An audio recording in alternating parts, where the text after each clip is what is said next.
احتمالاً این عکس‌ها رو تو اینترنت بارها دیدید. عکسایی که شما رو به یه مکان بهشتی میبره. اینجا معروف به دروازه بهشته. دروازه بهشت در حقیقت یک نما از معبد لمپویانگ در جزیره بالی اندونزیه. به دلیل همین عکس‌ها معروف‌ترین معبد بین ده‌ها معبد بالی بین گردشگرها شده. اما اینجا یه رازی داره که خیلی جالبه.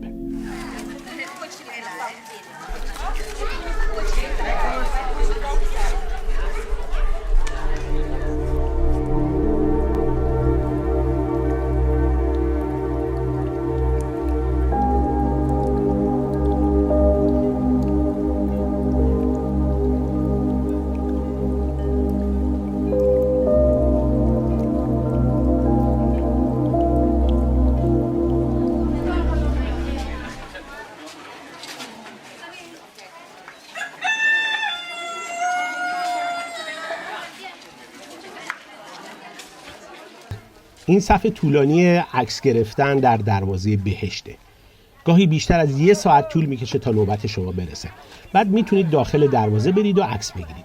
زوجا هم با هم عکس میگیرن اما اجازه ندارن همدیگر رو ببوسن یا بغل کنن چون در این مکان مذهبی هستن.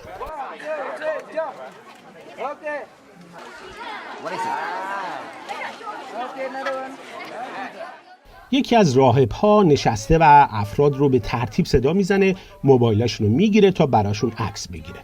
ولی عجیبه که اینجا هیچ استخر، دریاچه یا رودی وجود نداره. تو تمام عکس‌ها یه آبی دیده میشه که تصویر آسمون رو منعکس کرده. پس این آب کجاست؟ راز خنده‌دار این معبد دست همین آقاست.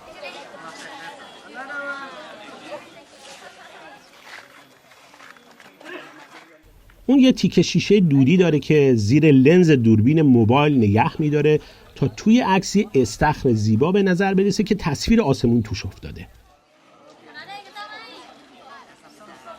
همین حقه کوچیک این معبد رو به یک برند گردشگری تبدیل کرده که هر سال هزاران نفر برای عکس گرفتن در دروازه بهشت اینجا میان.